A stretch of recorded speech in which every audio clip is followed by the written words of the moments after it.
General साहब, जहाँ बहुत सारे वाक़यात हुए वहाँ पे 24 नवंबर 26 नवंबर के दरमियान इस्लामाबाद में भी एक पुरतशद्दद जो है वाक़या हुआ, ख़ासकर डी चौक में ये वाक़या हुआ। वहाँ पे जो तमाम कानून नाफज करने वाले अदारे भी मौजूद थे, 245 की तहत फ़ौज भी मौजूद थी। कैजुअल्टी के बारे में बहुत बयानिया चला, एक सियासी जमात ने, बाहर बैठे लोगों ने भी, अंदरूनी मुल्क भी, सोशल मीडिया पर एक बयानिया बनाया गया कि वहाँ पे इतनी ज़्यादा कैजुअल्टी हुई, ज़ख्मी हुए लोग, गिरफ़्तार हुए। एक्चुअल पोजीशन क्या थी? हॉस्पिटल की जानिब से भी जो सोशल मीडिया को फीड किया गया वो भी गलत मालूमात फराहम की गई। एक्चुअल पोजीशन क्या थी? फ़ौज वहाँ पे मौजूद थी, वहाँ पे क्या हुआ, कितनी कैजुअल्टी है, कितनी गिरफ्तारियाँ हैं, कितने ज़ख्मी थे? देखिए, ये जो मखसूस सियासी जमात की तरफ से की गई ये जो नवंबर साजिश है, इसके पीछे जो सोच है वो सियासी दहशतगर्दी की है। और ये इसकी तफसीलात वाक़े में जाने से पहले मैं आपको ये याद कराना चाहूँगा कि ये जो मनफी और तशद्दुद की सियासत का सिलसिला है, ये आप याद करें तो ये 2014 में जब पार्लियामेंट पे और सरकारी इदारों पे इमलाक पे हमला हुआ, उस वक्त भी आपने देखा। आपने मई 2022 में भी देखा, नवंबर 2022 में भी देखा। आपने सानह 9 मई 2023 में भी देखा, और उसी का तसलसल अभी आपने नवंबर 2024 में देखा कि use of force for political coercion. गो के अल्हम्दुलिल्लाह आवाम के शऊर की वजह से ये तमाम कोशिशें नाकाम हुई और इंशाअल्लाह आइंदा भी नाकाम होंगी। ताहम इनकी वजह से पाकिस्तान के अवाम की जो तरक्की और खुशहाली और जो सिक्योरिटी के अंदर अमन का सफ़र है उसमें यकीनन रखना पड़ता है, और जो असल अवामी मसाइल हैं उनसे तवज्जो हटती है और उसकी अपॉर्चुनिटी कॉस्ट आप और हम सब देते हैं। इस वाक़े के बारे में 1 दिसंबर को 2024 को वज़ारत दाखिला ने एक मुफस्सल एलामिया जारी किया था, जिसमें उन्होंने ये बताया था कि जो पाकिस्तान की फ़ौज है वो इस पूरे वाक़ये में इस पुरतशद्दुद हजूम के साथ बिल्कुल डायरेक्ट कांटेक्ट में नहीं आई, और ना ही उसको इस पुरतशद्दुद हजूम या राइट कंट्रोल के लिए तैनात किया गया था। फ़ौज की तैनाती सिर्फ रेड जोन तक महदूद थी, और ख़ुसूसन जब वहाँ पे दोस्त ममालिक के अहम वफूद भी मौजूद थे।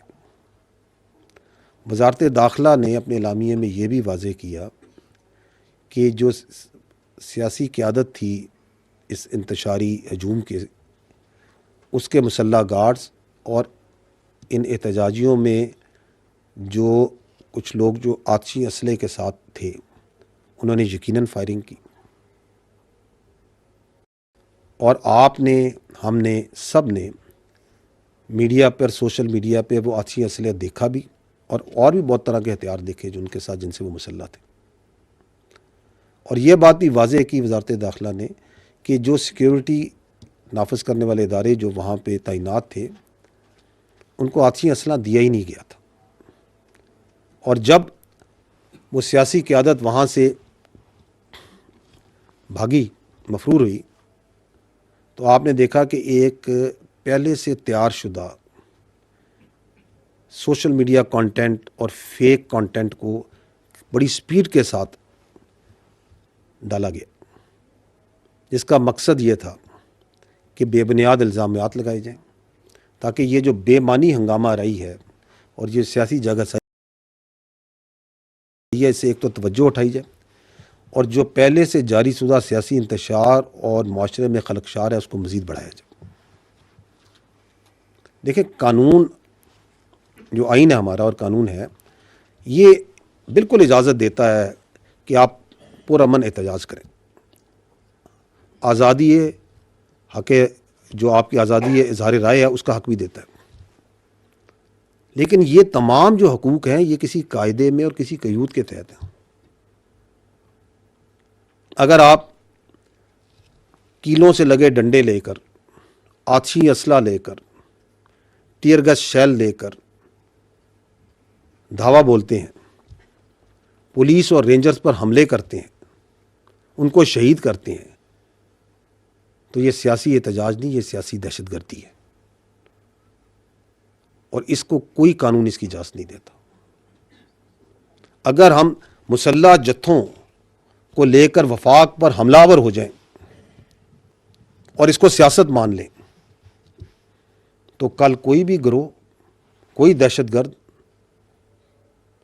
پیسے کے زور پہ، اسلحے کے زور پہ، طاقت کے بل بوتے پر اپنی سوچ مسلط کرے گا۔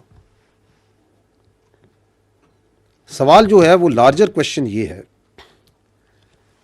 کہ یہ جس طرح میں نے پہلے عرض کیا کہ واٹ از دیٹ تھنگ جو کہ اس منفی سیاست کو سپیس دے رہی ہے کہ بار بار یہ ہو رہا ہے۔ اگر آپ اس پہ غور کریں تو اس کا جو سب سے بڑا انیبلر ہے وہ فیک نیوز اور جھوٹا پروپیگنڈا کرنے کی صلاحیت ہے، جو کہ اس کے منصوبہ سازوں کو، سہولت کاروں کو یہ اعتماد دیتا ہے وہ کچھ بھی بیچ سکتے ہیں۔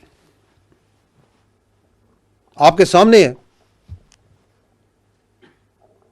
کہ 9 مئی فیلس فلیگ ہے، یہ فوج نے خود کرایا، اداروں نے خود کرایا، ان کا یہ بیانیہ بیچنا شروع ہو جائے۔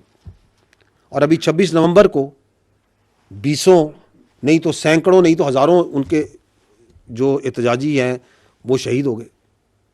یہ بیانیہ بناؤ اور بیچو، because they have that confidence کہ ہم کسی قسم کا جھوٹ بیچ سکتے ہیں۔